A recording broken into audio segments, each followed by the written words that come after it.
you know, today we have, I don't want to say we normalized it, but the fact is, 2 years ago, the prospect of Israel and Iran actually firing at each other would have been appalling. It's something which we couldn't have even contemplated. And yet it's happened. If you look at what's happening in the Red Sea and the impact for shipping in Asia, it's huge.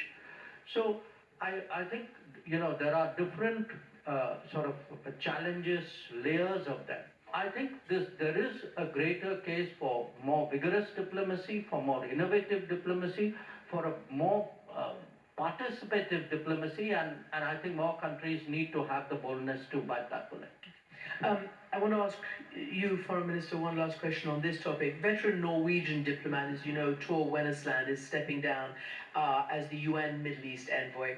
And he told the New York Times, politics failed, diplomacy failed, the international community failed, and the parties failed. Failed to bring about the permanent solution to the crisis that really affects this whole region and so much of the world.